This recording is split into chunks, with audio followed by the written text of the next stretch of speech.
One book at a time. Today's selection is The Will to Believe. Have you ever stood at a crossroads in life where all the signposts were blurred? Not minor choices like what to eat today or which movie is worth watching, but decisions that shape your life. Choosing a career, choosing a life partner, choosing a place to call home, or an entirely new direction for the future.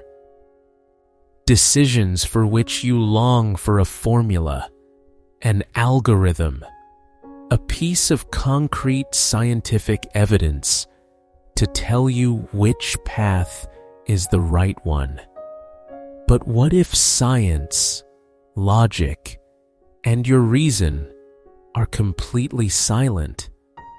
What if Google has no certain answer, experts have no absolute advice, and your heart is confused among countless possibilities, none of which seem perfect? Are you familiar with that feeling of paralysis? That feeling of standing frozen in the middle of the road, waiting for a signal from the universe? Some obvious evidence that will automatically appear and resolve all complications. We are often taught to think carefully, to consider every aspect, and to gather enough data before making an important decision. And that is entirely correct in many cases. But life is not always a mathematical problem with sufficient input data. There will be times when waiting for perfect evidence is the worst decision, because that delay is itself a choice that often leads to regret or missing golden opportunities that would have required just a little courage to seize. I have experienced that feeling more than a few times, that restlessness from not knowing what to do, yet fearing making a wrong decision without a sufficient basis.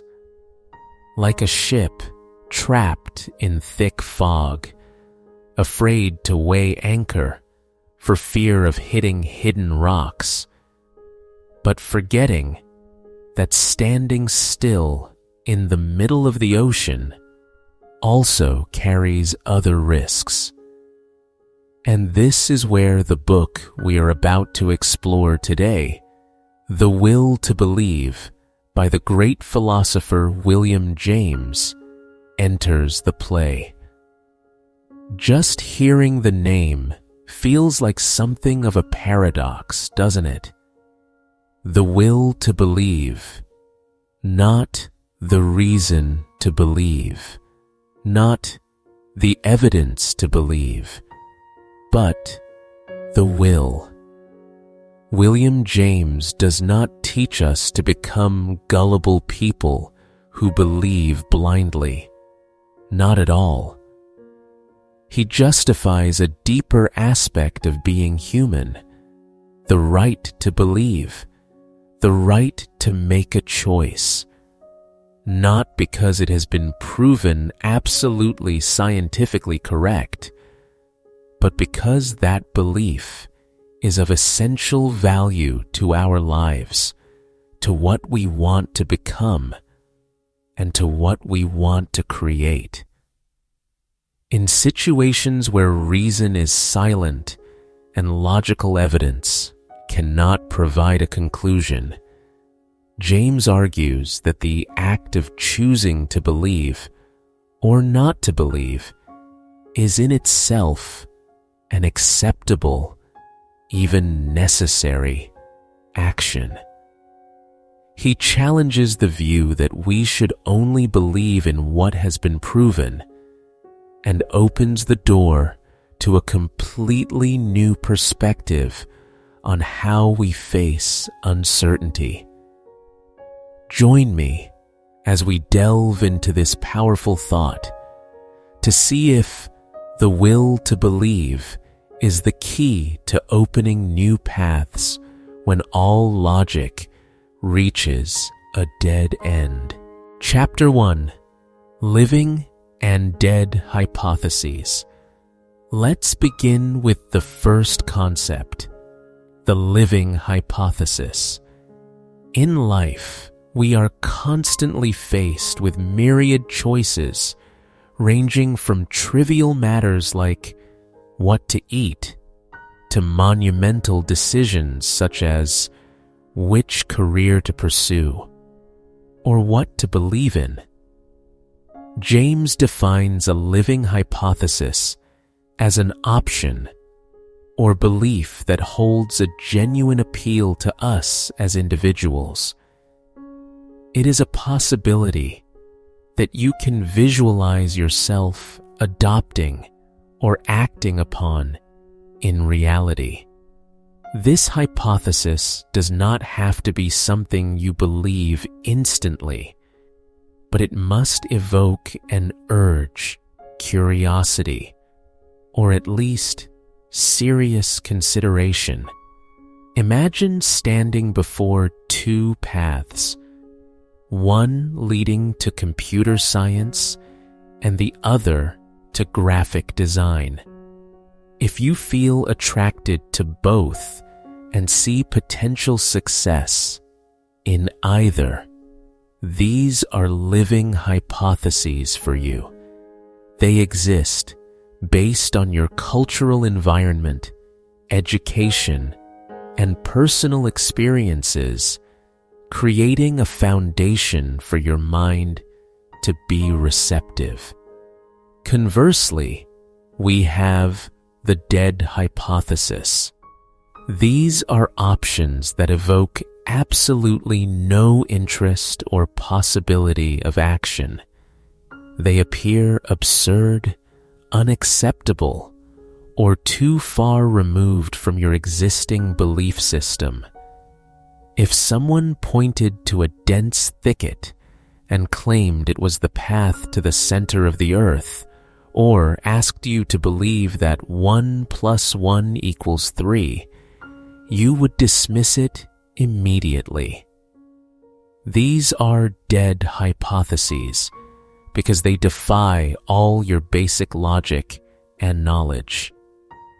The key point James emphasizes is that whether a hypothesis is living or dead is not an objective truth, but a subjective experience. To illustrate this, consider religious belief. Choosing to believe in a major modern religion like Buddhism or Christianity is a living hypothesis for billions because of its existing cultural context and community. However, choosing to believe in forgotten ancient gods like Zeus or Ra is a dead hypothesis for most of us today. We perceive them as myths or fairy tales rather than practical spiritual options. Ultimately, the vitality of a hypothesis lies not in the idea itself, but in its relationship with the mind of the receiver. What is living for one person may be dead for another, depending on their era and personal context.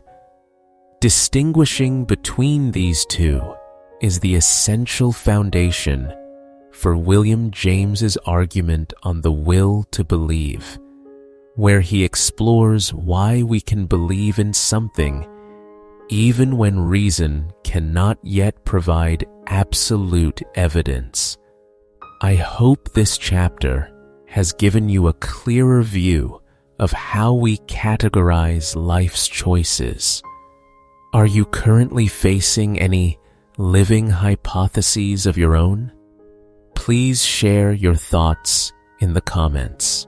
Chapter 2: 3 Characteristics of a Genuine Option. Now, we will go deeper, not just into beliefs, but into the landmark decisions of our lives. Have you ever felt yourself standing at a crossroads where every path seemed as if it would change your entire life? Such choices are often called big decisions. But what truly makes a big decision? How do we identify a truly meaningful choice rather than just daily trivial concerns? William James, in his work, provided an extremely sharp framework to dissect the structure of these choices. He pointed out 3 core characteristics that an option must have to be considered a genuine option. Let's dissect each element together. The first factor: the choice must be a living option. You see, James says that an option, or a hypothesis, is only considered living for a person when it can evoke a possible reaction in that person.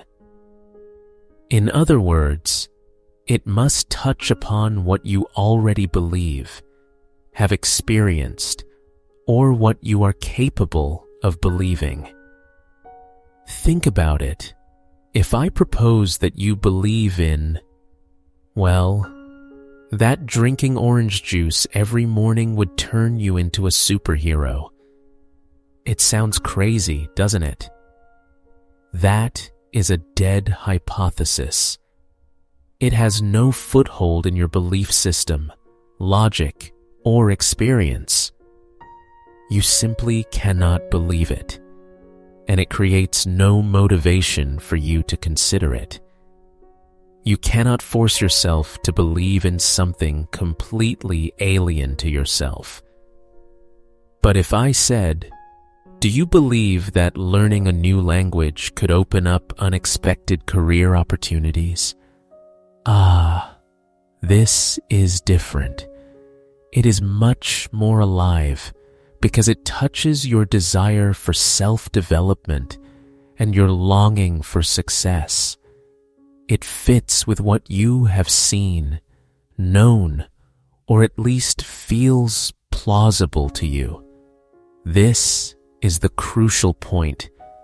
We cannot choose to believe in anything. We can only choose among what our current belief system allows us to consider, things that have some connection to our soul and mind. It must vibrate within you. The second factor: the choice must be a forced option. You cannot stay out of it. It sounds a bit contradictory, doesn't it? How can a choice be forced? But William James wants to say that this is the type of choice where you cannot not choose. Not making a decision is also a decision, and it will bring consequences similar to a deliberate choice. You cannot stand on the sidelines. Imagine you are standing at a fork in the road. One path leads to a bridge, the other leads into a forest. You must choose to go one way or the other. If you stand still and do nothing, you are still at the fork. You have not followed either path, and the result is that you are still stuck. In life, this is most clearly seen when you face either-or situations. For example, a friend asks you, "Do you agree to help me in this project?" If you are silent and do not answer, that is also a choice. You have refused to help, or you are on a sinking ship, and there is a life buoy only big enough for one person. Will you jump in or leave it for someone else? Doing nothing is also a choice. You have chosen to stay on the ship. William James wants us to recognize that in many important situations in life, silence or inaction is not neutral. It is a form of choice, and it has consequences no less significant than an active decision. This is something I personally find extremely profound and often overlooked. The third factor, the choice must be a momentous option, a unique, irreversible opportunity. These are choices whose consequences are unique and have a far-reaching impact on your life. It is not like choosing between pho or noodles for lunch. You can change your mind by dinner the next day. These decisions carry a different weight. A momentous option is different. It is when you decide to pursue a specific profession, marry someone, or emigrate to another country. These decisions usually appear only once in a lifetime, or if they do appear again, the context has completely changed, and the opportunity will never be exactly the same as before. When you say yes to a marriage proposal, it is a momentous choice. You cannot just try it and go back to how things were. When you choose to give up a unique scholarship opportunity to pursue an artistic passion, it is a momentous choice. It shapes your future and changes your essence in an irreversible way. We cannot re-experience the same opportunity in exactly the same way. So there it is. William James has given us a framework to dissect the big decisions in life. A genuine option, a landmark decision, must converge all three of these factors. It must be a living hypothesis to you. It must be a forced choice that you cannot evade, and it must be a momentous choice with irreversible consequences. Understanding these three characteristics, in my opinion, is the first step toward becoming more conscious of our life's turning points. It helps us recognize when we are standing before a real choice, rather than just trivial concerns. And more importantly, it helps us mentally prepare to face and make decisions more responsibly.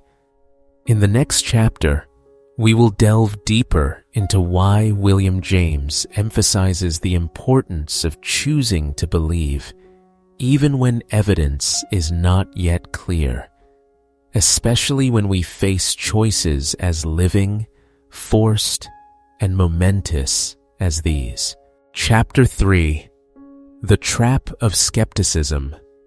We will dive deeper into a psychological trap that perhaps all of us have fallen into, something that prevents us from fully reaching the truth, the trap of skepticism. In other words, we will critique the excessive fear of error inherent in a form of pure science that has been pushed too far.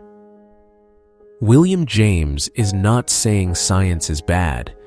Rather, he is pointing out the danger of an extremist attitude when applying the scientific method, with its extreme caution to every corner of life, even where it is no longer appropriate. So, where does the problem lie?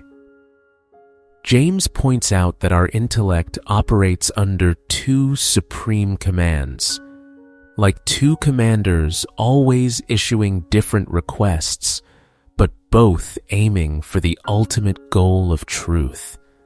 One is, seek truth. The second is, avoid error. At first glance, both seem important, even equal. Who wouldn't want to find the truth, and who wouldn't want to stay away from what is wrong? We learn, study, and debate to achieve both. But the problem arises when we begin to prioritize one command over the other. And this is where the skeptics, especially the over-skeptical ones, whom James calls purely intellectualists, those who live entirely in the world of dry reason, stumble. They make a fatal mistake. How much do they fear being deceived? To the extent that they are willing to miss 100 truths just to be sure they don't make one mistake. Imagine a ship that never leaves the harbor just for fear of storms. It avoids all danger, yes, but it also misses all destinations, never seeing a new horizon, never discovering the vast ocean, or a person who never dares to love for fear of being hurt. That person will never suffer, but they will also never know the complete happiness that love brings. This is the tragedy of the over-skeptic. They are so afraid of the ghost of deceit, of phoniness, that they slam shut the door, leading to real truths. For them, safety is paramount, even to the point of being empty. In a scientific context, this caution is absolutely necessary. We need verification, empirical evidence, and replication to confirm a scientific theory. It is the solid foundation for building objective knowledge. But when that caution turns into spiritual cowardice, not daring to venture into areas where evidence is not yet clear enough, or issues where belief plays a creative role, then it becomes a tragedy. It turns the scientific method into an extremist dogma, a cage for the human soul. James is not saying we should believe blindly. He wants us to recognize that there are issues in life, especially decisive ones, where not believing is also a choice, and it can be a worse choice than believing wrongly. This is James's strongest assertion and the core of this chapter. In important matters, it is better to believe and be wrong than never to dare to believe. Why? Because there are truths that only reveal themselves when we dare to commit, to trust. They are not objective truths already there for us to simply discover like a scientist looking through a microscope. Rather, they are truths created by our own belief and action. Think about love, friendship, career, or even self-belief. Do you ever love someone whom you know for certain 100% will not hurt you? No. You trust. You take the risk. You commit.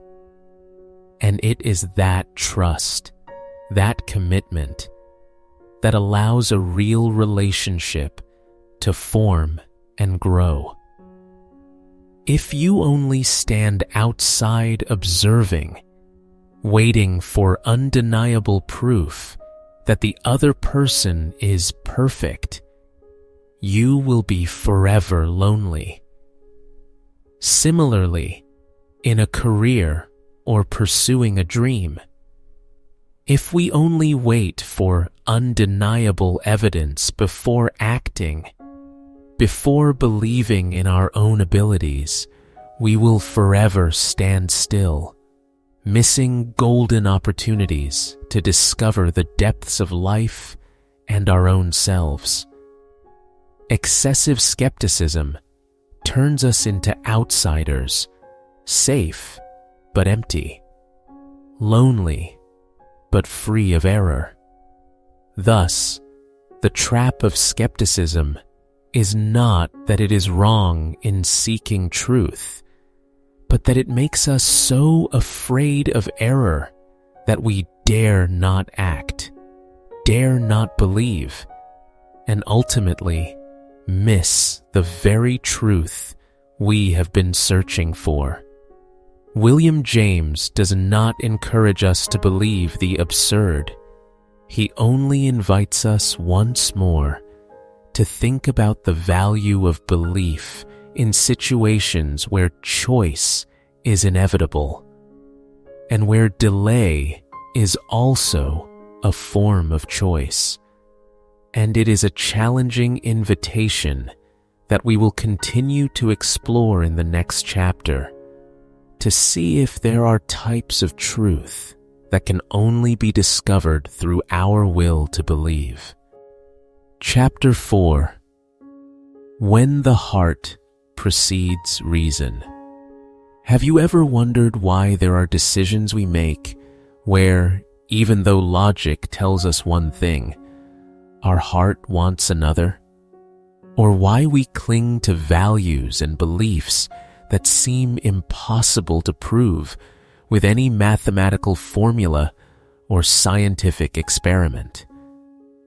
This is when William James steps in with a bold argument. Science, with all its greatness, cannot and will never be able to answer the question, what is worthwhile, or what is right, in an absolute way. Think about it. What is science? It is a system for seeking objective truth through observation, experimentation, data, and verifiable laws. Science can describe the dynamics of a falling apple, analyze its chemical composition, or even predict its trajectory. But science cannot tell you whether sharing that apple with others is right or whether it is good for society. It cannot measure what is called value, the meaning of life, or morality. These are not variables that can be observed under a microscope or calculated by an algorithm. So, if scientific reason cannot lead the way in these areas, what will? This is when James introduces a core concept: our passional nature. It sounds a bit dramatic, doesn't it? Passional nature here is not merely fleeting emotions like anger or joy. It is a much broader concept, including our entire system of hopes, fears, prejudices, beliefs, values, and deep-seated ideals. It is the something inside that drives us to make choices especially when objective evidence is vague, incomplete, or non-existent. James argues that in many cases in life, especially in moral, social, or even personal matters, we cannot wait until there is enough logical evidence to make a decision.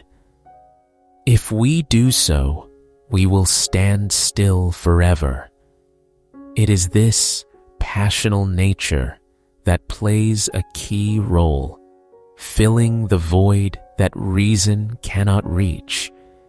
It is what allows us to take a leap of faith. To make it easier to visualize, think about love.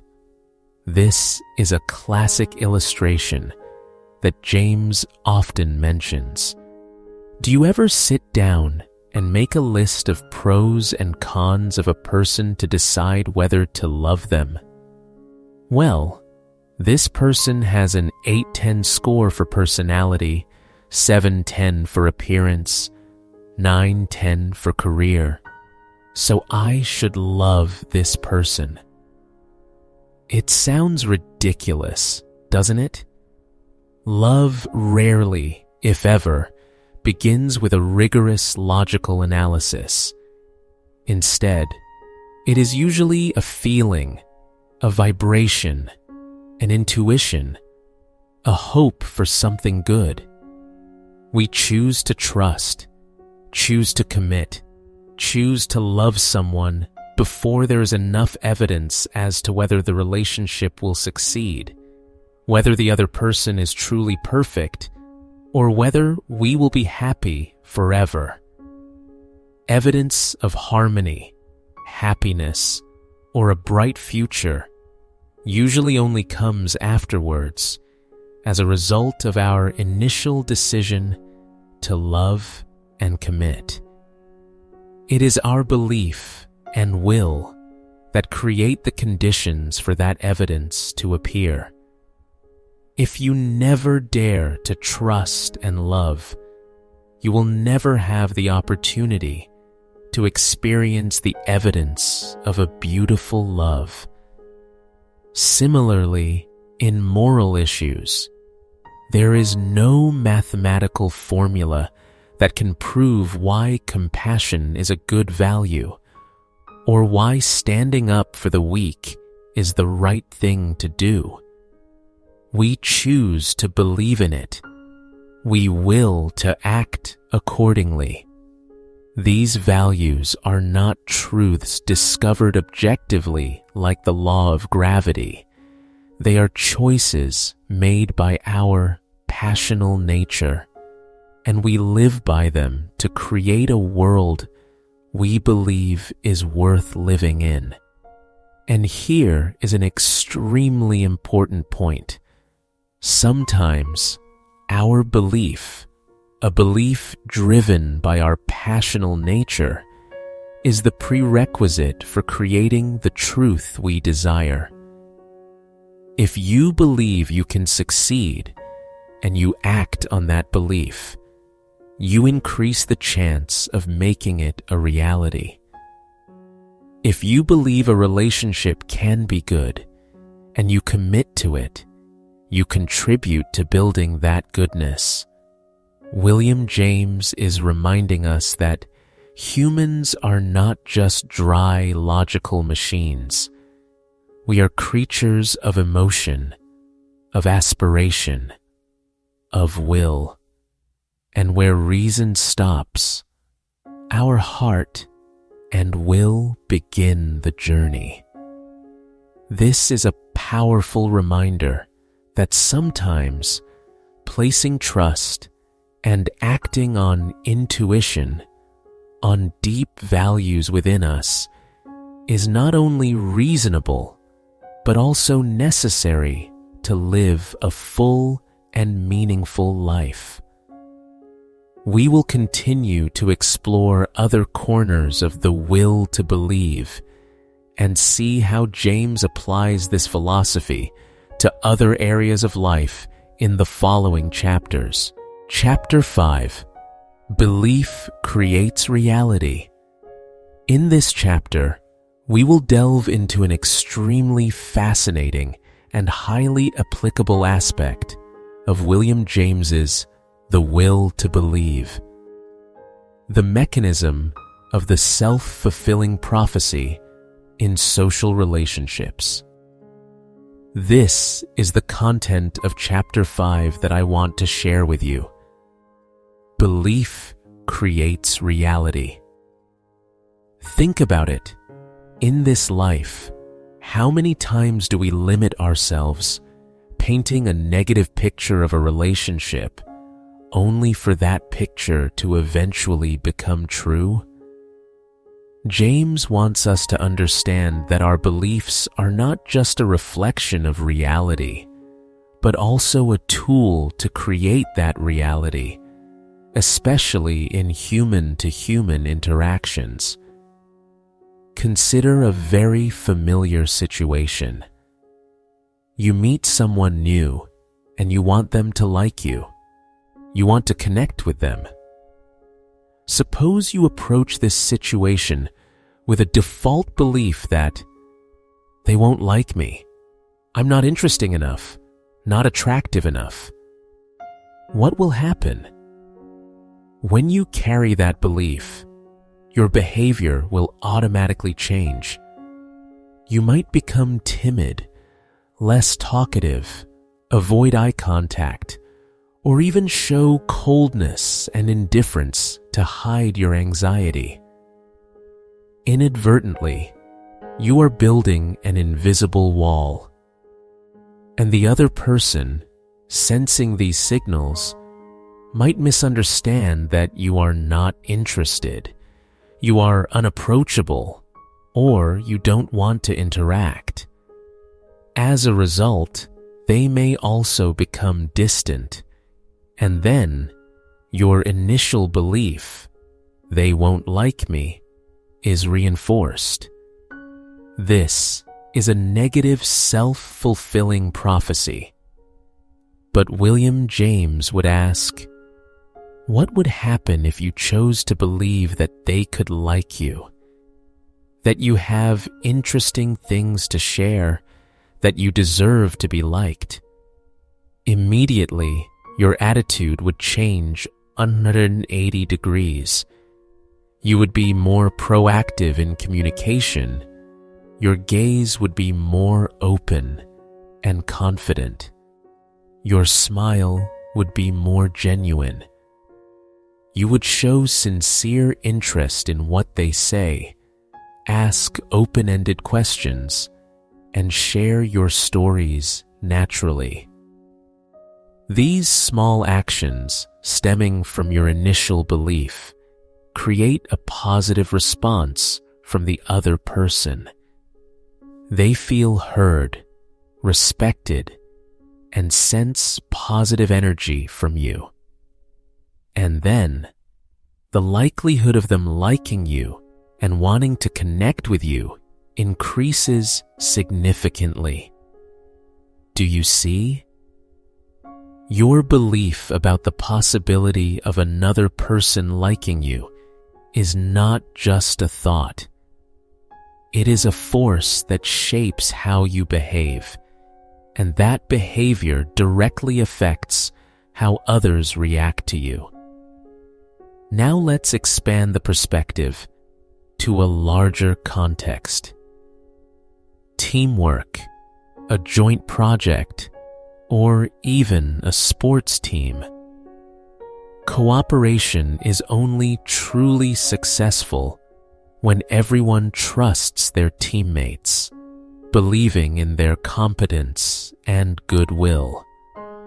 Often, we tend to wait. We want concrete evidence of our teammates' competence, wanting to see clear results before placing our trust. Let's see what he can do first, or I'll trust when there are concrete results. This attitude inadvertently creates a barrier. When you doubt your teammates' abilities, you may become controlling, over-interfering or afraid to delegate important tasks. You might keep information to yourself, not sharing knowledge for fear that others are not capable of using it. And what happens when we don't trust each other?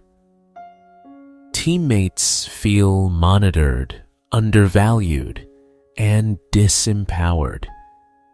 They lose motivation and confidence. They may be hesitant to offer new ideas for fear of rejection. Productivity declines, and solidarity cracks. Ultimately, the project may fail, and you tell yourself, "See, I knew they couldn't do it." Once again, your negative prophecy has fulfilled itself. What James wants to emphasize is that belief must come before results. We must choose to trust the competence and goodwill of our teammates from the start. When you trust, you delegate boldly. You encourage them to bring forward ideas, and you accept certain risks in the process of cooperation. You share information and knowledge openly and are willing to support them. This belief is not just an emotional act, it is a powerful driver. When you trust, teammates feel empowered, responsible, and valued. They are motivated to give their best effort to prove that your trust is worthy. They are willing to learn, overcome difficulties, and contribute their utmost to the common goal. And what happens? The collective's chance of success increases significantly. Thus, through these two specific examples, we can clearly see that the self-fulfilling prophecy mechanism is not a mysterious miracle, but a very logical chain of psychological and behavioral reactions.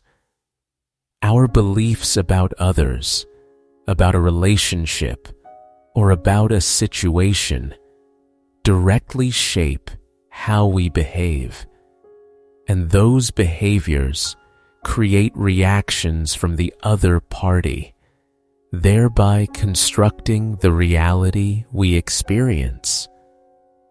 Belief is not just a passive mental state, it is an active action, a conscious choice to open the door to the best possibilities. It is the prerequisite for truth to appear, for reality to be constructed. We do not wait for the truth to arrive on its own before believing. Rather, we believe so that the truth has a chance to form.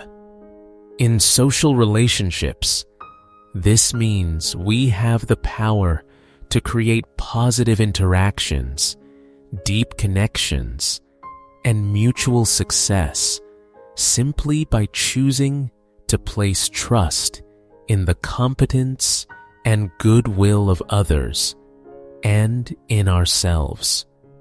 What does this mean for your life? Where will you choose to place your trust, and how will you construct your reality? In the next chapter, we will delve deeper into how to apply this principle to important decisions in personal life, where both risks and rewards are high. Chapter 6: The Religious Hypothesis. I know that for many people, the subject of religion can be controversial, or at least complex. But rest assured, James here is not trying to convince us of the existence of God or any specific dogma. Instead, he invites us to consider religion through a completely different lens, as a hypothesis, a living option, and most importantly, as a way for us to approach the meaning of life and the higher truth. First is James's definition of religion, the belief that the best things are eternal. So, how does William James define religion? He says, simply put, religion is the belief that the best things are eternal. It sounds a bit abstract, doesn't it? But let's analyze it a bit. When he says the best things, he is not just talking about momentary happiness, but about core values, the highest qualities of humans and the universe, such as love, truth, justice, hope, meaning, and kindness. And when he says is eternal, he implies that these values do not only exist within our finite lives, but they also have a lasting place, a deeper significance beyond death and destruction. Perhaps I, like many of you, grew up with a rather rigid image of religion as specific rules, dogmas, and rituals. But James's perspective opens a much wider door. He does not ask us to believe in a specific sect, but to believe in a moral order, the endurance of goodness. It is the belief that life is not a series of meaningless random events, but that behind it all, there is something greater, a basis for the good things we cherish. It is like anchoring to a steadfast belief, a lighthouse shining in the middle of life's turbulent seas. Second is the benefit of faith. We live better right now if we believe in it. And this is the key point James wants us to reflect on. We live better right now if we believe in it. This is not a promise of a reward in the next life, but an affirmation of the quality of our present life. Think about it. If you believe that the best things are eternal, that life has a deeper meaning than a series of random events, how would you live differently? First of all is the strength to face challenges. You will have a firmer spiritual backbone to face difficulties, losses, and adversities.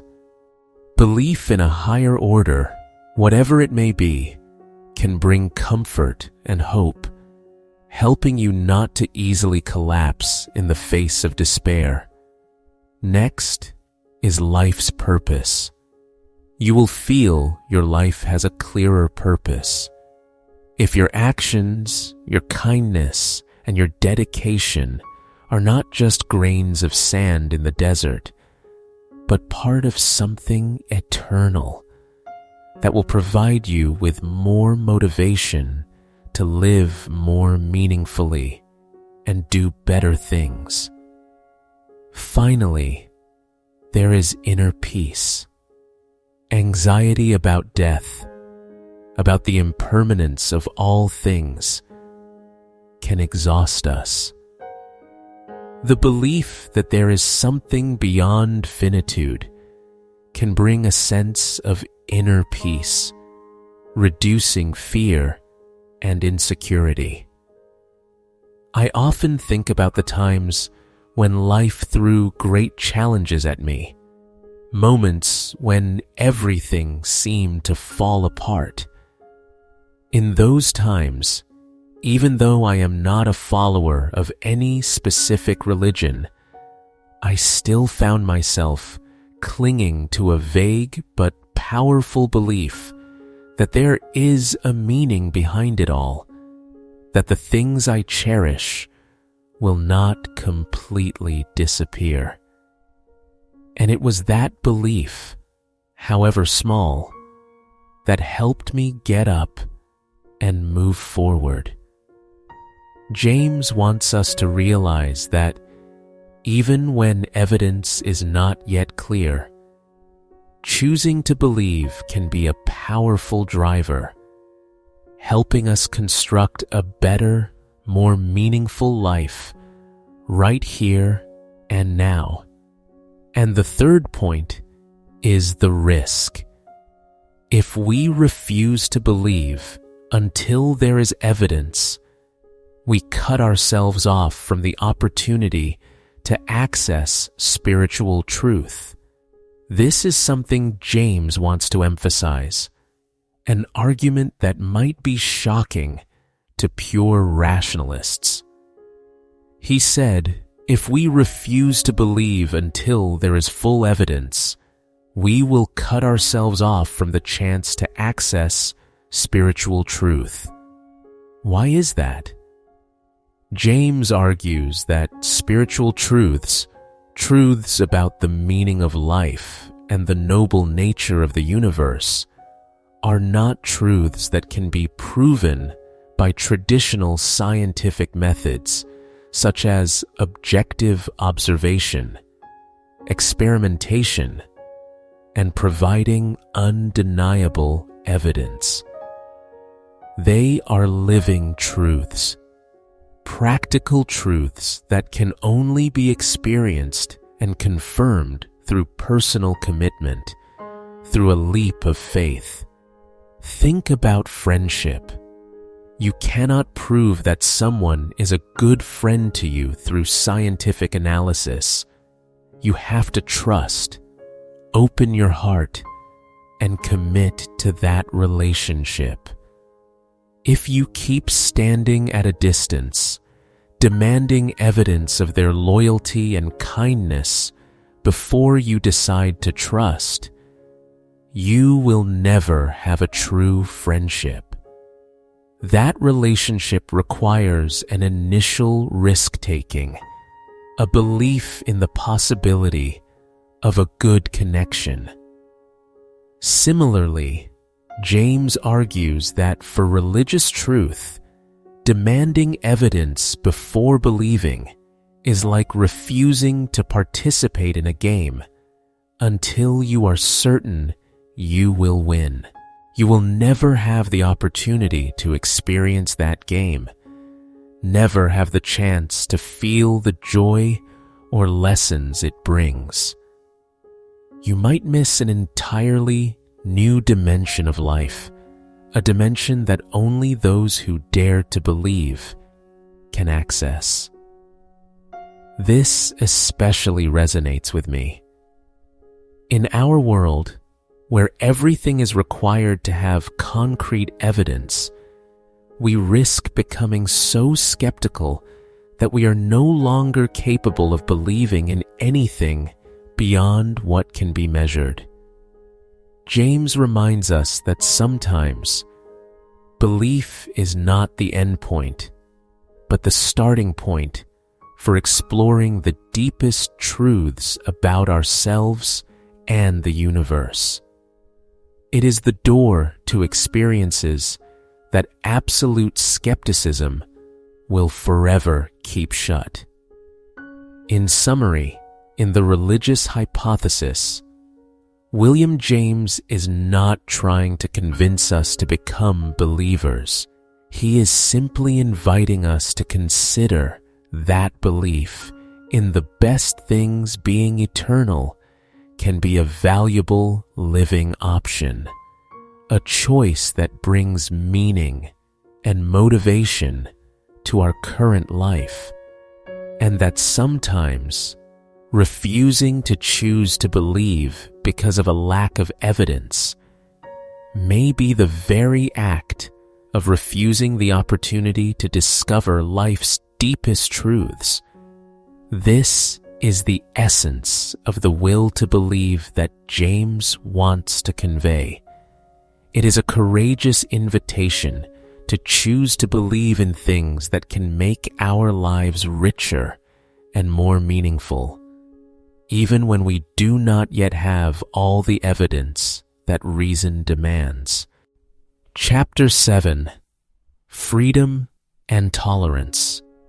Have you ever wondered whether you truly respect the beliefs of others, or simply tolerate the differences?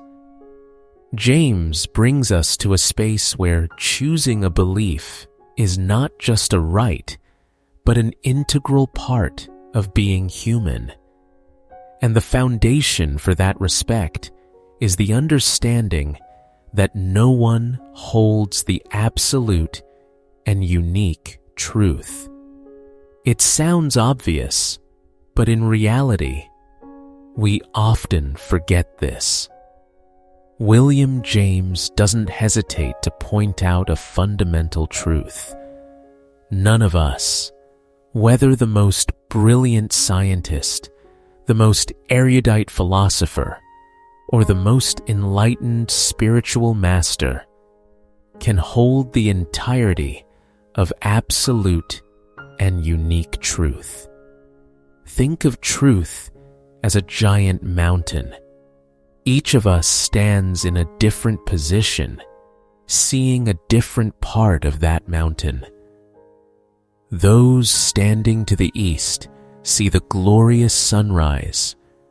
Those to the west see the magnificent sunset. Those looking from the valley see gentle streams, while those who climb to the peak admire the vast sea of clouds. Can any of them claim to have seen the entire mountain, and that the perspective of others is wrong or non-existent? No. Each person's view is correct from their own angle, each a part of the whole. And when we apply this to belief, we see that humility is a prerequisite. This humility is not a sign of weakness, but the strength of intellect. It allows us to open up to other perspectives, other pieces of the big picture that we are trying to sketch together. James wants us to realize that whether we believe in a God, in science, or in the meaninglessness of everything, it is just one way to understand the world, one personal frame of reference. No referee will fall from the sky to declare whose belief is absolutely right and whose is completely wrong.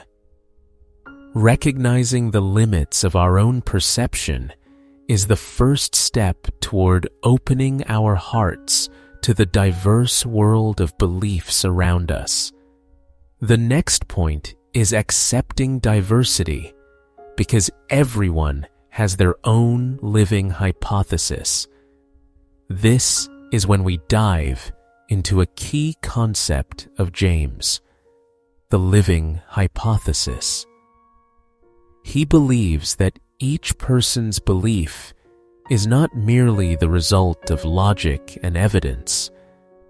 Belief, especially in vital areas like religion, ethics, or the meaning of life, is often a living hypothesis, a personal choice that we feel is necessary, meaningful, and suitable for our life experience.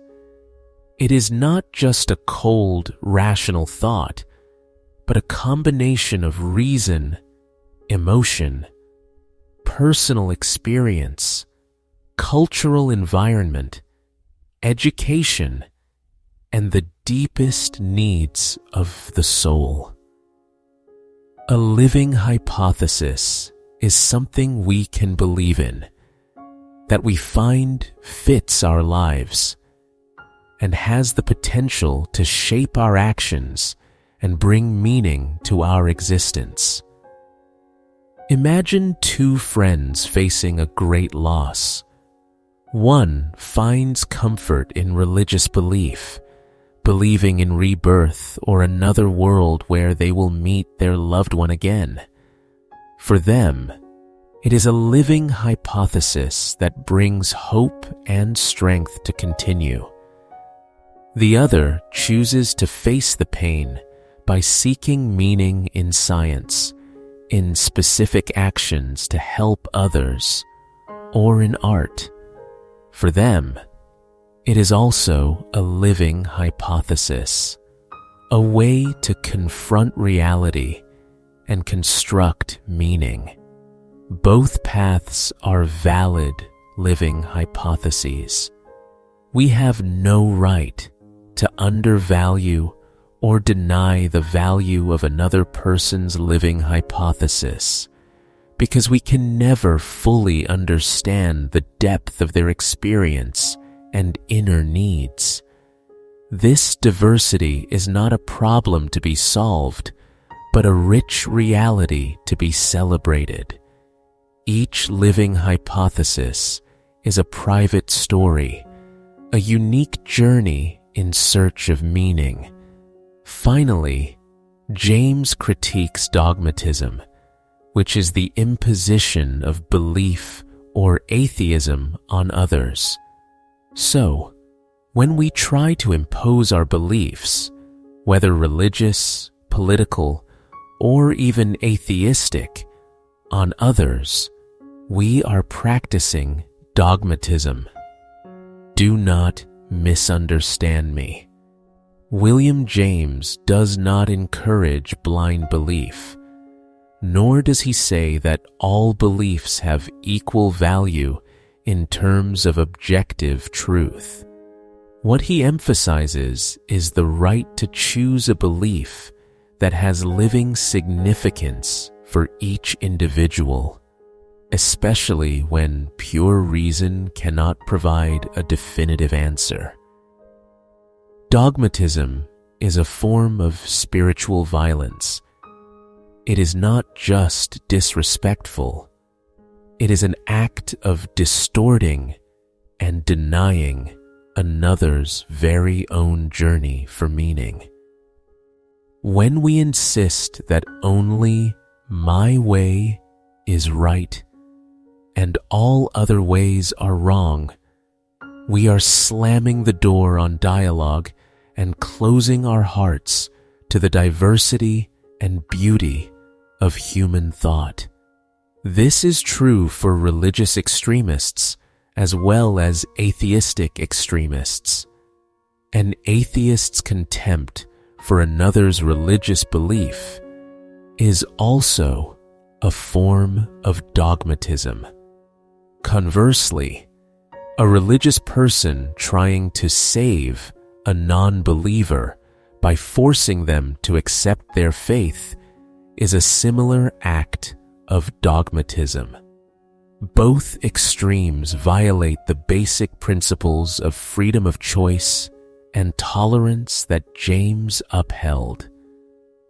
James invites us to stop viewing belief as a battlefield to be won or lost. Instead, think of it as a vast garden where every species of flower, no matter how different, has the right to bloom in its own way, as long as it does not harm other flowers. So James's message here is not that we must agree with every belief, but that we must respect the right to believe and the right to choose the belief of others. He encourages a world where we listen to each other and learn from diversity, instead of trying to pull everyone into the single framework we consider correct. Freedom and tolerance in belief are the foundations of a civilized society, where each soul can freely seek its own light, and together create a colorful and meaningful picture of humanity.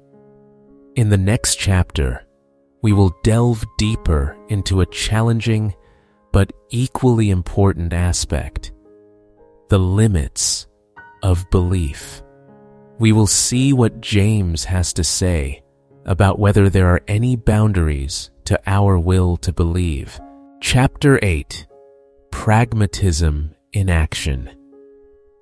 If in the previous chapters we sometimes struggled with abstract definitions of truth, now William James brings us back to earth with a simple yet powerful question: what use is this belief? The measure is no longer absolute right or wrong in a vacuum, but the results and consequences that the belief creates in our lives. A right belief is one that helps life function better. You see, for James, a right belief is not just something that fits objective reality. More importantly, it is something that helps your life function better, more smoothly, and brings more value. It is like choosing a key. The right key is not the most beautiful one or the one made of the rarest material, but the key that actually opens the door. Imagine you believe you are not good enough to learn a new skill. For example, playing a musical instrument or learning a language. How will that belief operate your life? Most likely, it will cause you to never start or to give up at the slightest difficulty. Your life will lose the opportunity to experience, learn, and grow. Conversely, if you believe that you can learn, even though it might take a lot of time and effort, that belief will drive you to act, seek materials, and persist in practice. Whether or not you become a master, the process itself has certainly enriched your life and expanded your boundaries. William James is not saying, believe whatever you want as long as you're happy. He is saying that we need to observe what our beliefs produce.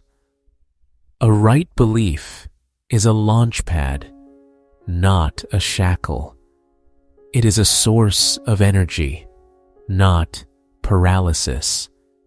It is a path to development, not a dead end. So, what beliefs are you holding that are pulling you up or holding you down? Next is how to overcome adversity through the will to believe in tomorrow. This is when the will to believe shines brightest, especially in difficult circumstances when we face adversity without any clear answers. When you stand at a crossroads without a map, without a GPS signal, and the future seems bleak, do you dare to bet on a belief? James argues that in such situations, when there is not enough objective evidence to make a completely rational decision, choosing to trust in a positive outcome, in one's own ability to overcome, and in the value of effort, is not just a choice, but a creative act of reality. I remember once standing before a project where I felt completely lost and everything seemed to be falling apart. Reason told me that the chance of success was very low, and giving up seemed like the safer choice. But deep down, I chose to believe in something vague, believing that I would find a way, believing that there was a solution ahead, even though I couldn't see it yet. That belief did not bring an immediate miracle, but it provided me with the mental strength to keep searching, to keep testing, and finally, to find a way out. This is not self-deception. It is a promise to oneself that a way will be found. James does not encourage naivety, but rather proactivity in shaping one's own reality. Because sometimes our very belief in something will create that thing. Believing that you can overcome a challenge will drive you to seek solutions. Believing that you can succeed will help you endure temporary failures. That belief is not just a mental state. It is a force that drives action, and that action produces results. Finally, we must distinguish between blind belief and creative belief. At this point, you might wonder, so is William James encouraging blind belief? Can we just believe whatever we want? Absolutely not. This is a crucial point and often misunderstood about James's philosophy. What is blind belief? Blind belief often ignores reality, clings to baseless ideas, has no intention of verifying them, and worse, leads to negative consequences. For example, believing you can jump out of a window without injury just because you want to believe it. This is clearly dangerous and foolish, as the actual result will painfully refute that belief. Blind belief is a passive state, accepting without consideration, without acting to verify or change. Creative belief, or active belief, is quite different. It starts from uncertainty, a void that reason or objective evidence cannot yet fill. But instead of stopping there, creative belief drives you to act. It is a hypothesis that you are willing to test. First, it does not ignore reality, because creative belief is still based on what is plausible, what is possible, even if not fully proven. Second, it drives action because you believe in something and you act based on that belief. You put in effort, you experiment, you seek. Third, it opens up possibilities because this belief opens the door to results that, without it, you would never achieve. And finally, it can be verified or modified. After acting on that belief, you will reap the fruits, the actual results. If the result is good, your belief is reinforced. If the result is not as intended, you can adjust your belief or your way of acting. Just like a scientist proposing a hypothesis, conducting an experiment, and then analyzing the data to confirm or refute the initial hypothesis. William James is not calling us to reject reason, but he points out that in certain areas of life, especially ethics, relationships, and important personal decisions under conditions of incomplete information, our very will to believe can be the decisive factor in creating that truth. It is a tool for building, for developing, and for creating a better reality. So, look at your beliefs, not just with cold reason, but with the fruits they are bearing.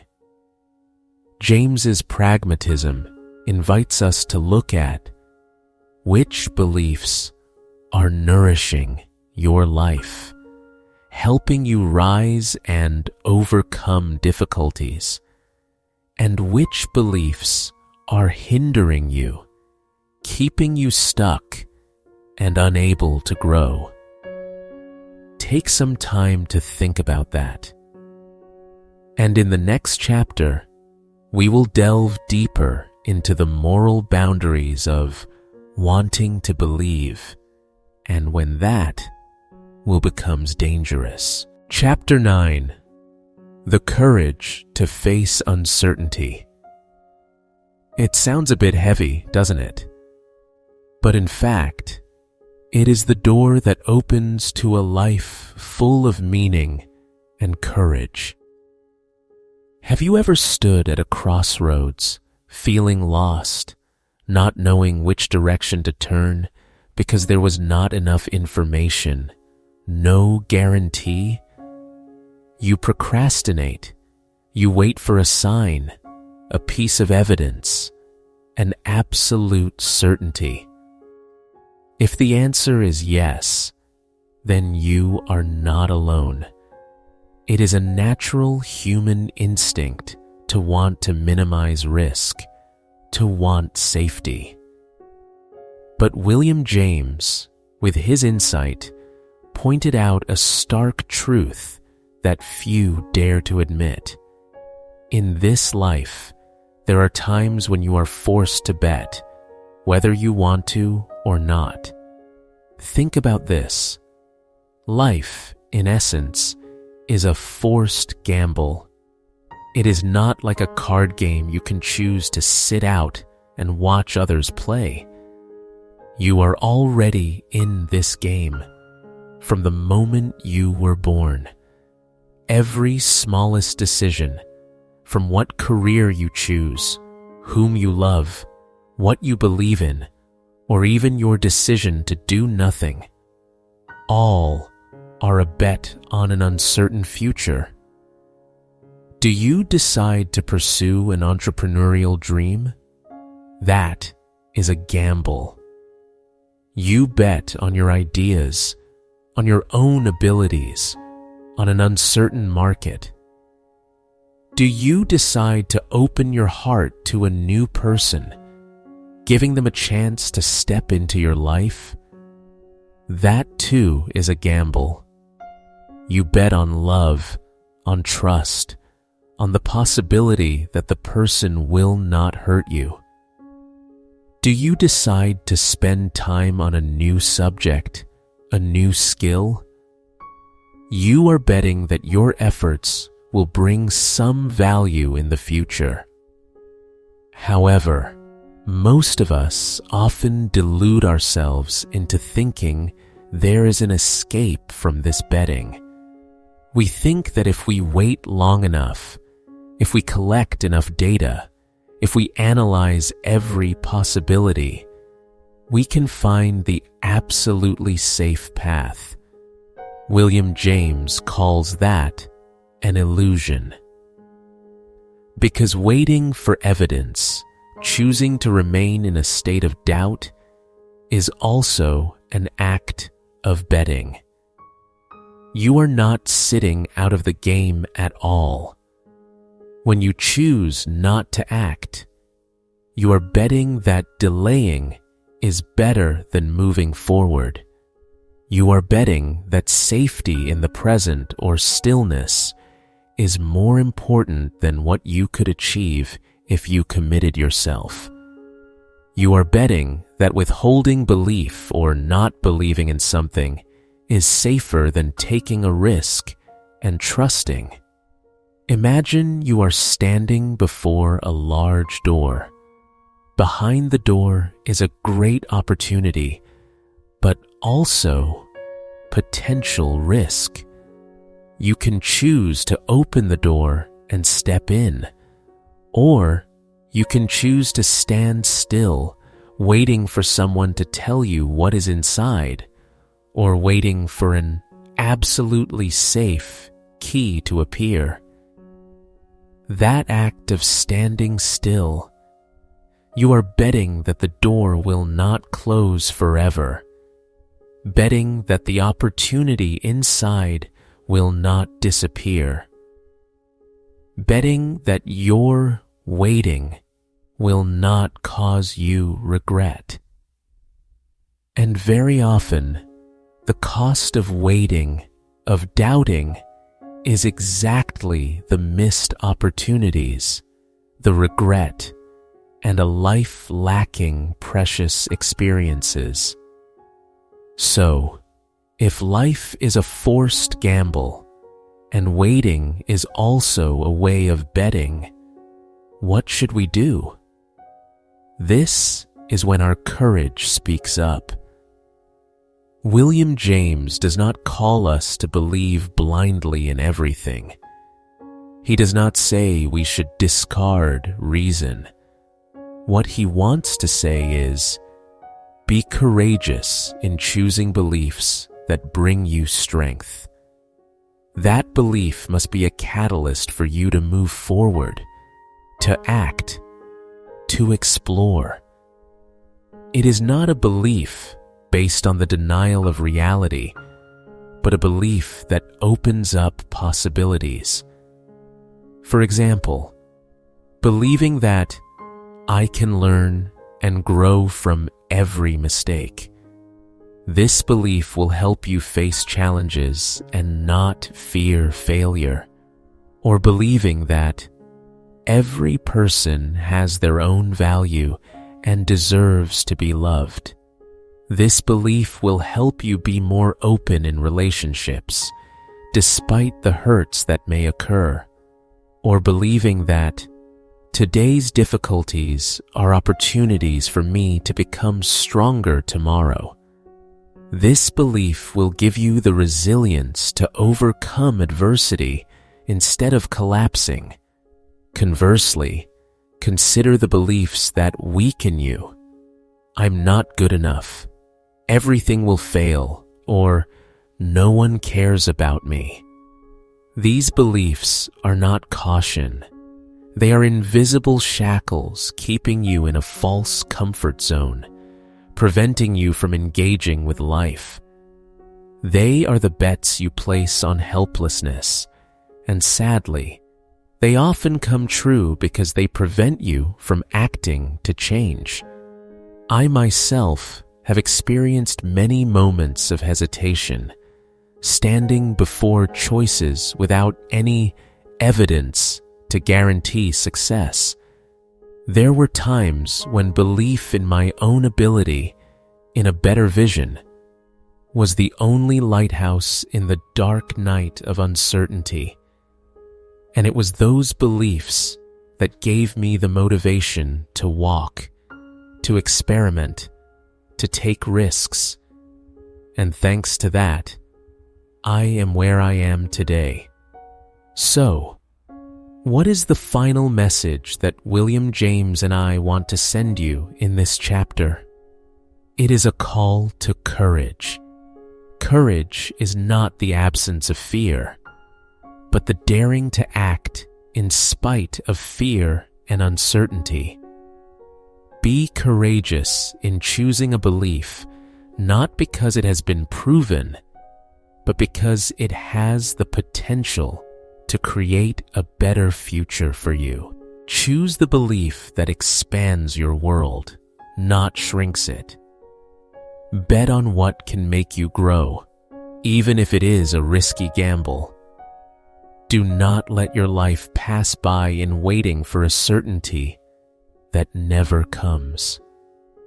Live proactively, commit yourself, and believe that sometimes your very belief will create the path, will create the evidence you have been searching for.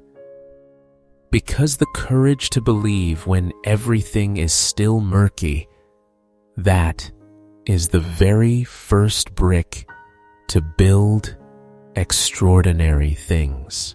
The first golden point is that we have the right to believe when reason lacks sufficient data. Think of the crossroads in your life.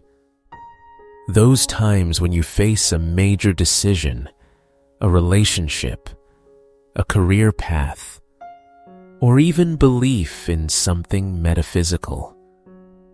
Reason, with all the logic and data it can gather, sometimes stands before a silent wall. It lacks enough evidence to affirm yes or no. In those moments, James says, we are not forbidden to believe. On the contrary, that is precisely when our will, our desire to seek meaning, is allowed to speak up.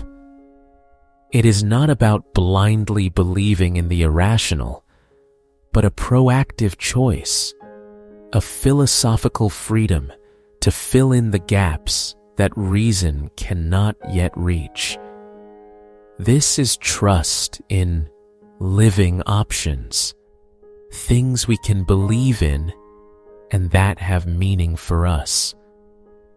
Once you choose to believe in something, even without enough physical evidence, it opens the door to actions and experiences that, without belief, you would never have. The second golden point is that the fear of error must not hinder the search for truth. This golden point acts as a challenge to our inherent fears. Do you remember that feeling of hesitation before a big decision? We are often obsessed with the possibility of making a mistake, with the price of choosing wrong. We want 100% certainty before acting, before placing our trust. But William James warns that excessively avoiding error is itself a way of losing the truth. He calls this a precautionary error, an approach so cautious that it causes us to miss truths that can only be found through commitment, through action, and through practical experience. Overcaution can keep us stationary, afraid to try, afraid to believe, and thus missing the opportunity to discover truths found only through engagement. It is better to take the risk to seek than to be safe in the obscurity of doing nothing. Sometimes, to find what is right, you must be brave enough to accept that you might be wrong. The third golden point is that your belief is a factor that contributes to the actual result. And this is perhaps the point I find most interesting and powerful. Your belief is not just a mental state or an internal thought, but a force that constructs reality. James is not saying that you just need to believe and money will fall from the sky, or that you will be able to fly if you believe hard enough. Rather, he says that in certain situations, acting on your belief can create the conditions for that belief to become reality. Think of a relationship. If you trust your partner, you will express that trust through words, actions, and care. And those very actions will strengthen and build a more enduring relationship. Conversely, if you are always suspicious, that relationship will struggle to grow. Or in a career, if you believe in the potential success of a project, you will invest more effort, be more persistent when facing difficulties, and seek solutions instead of giving up. And that steadfastness increases the chances of making the project a success. Belief is not just a reaction to reality, but an active part of shaping that reality. It creates fact-creating beliefs. So there it is. The 3 golden points from William James have helped us re-examine the role of belief in life. We have the right to believe when reason is lacking. We must not be fearful on the path to seeking truth. And most importantly, we have the power to turn belief into reality through action. This is not a book encouraging delusion, but a call for us to live a full, courageous life, being responsible for our choices of belief. Carry these golden points with you, and I believe you will see the world around you opening more doors than ever before. I believe that each of us has at least once in our lives faced a crossroads where reason could not provide an absolute answer. And then, through some leap of faith, we decided to trust, to act, and finally reaped unexpected results. Perhaps you dared to believe in a risky career opportunity, a relationship that required courage to begin, or simply believed in your own ability before a great challenge. Have you ever experienced such a moment? A time when you took a leap of faith and succeeded in a completely surprising way? I am very curious to hear your story. Please share that experience in the comments below.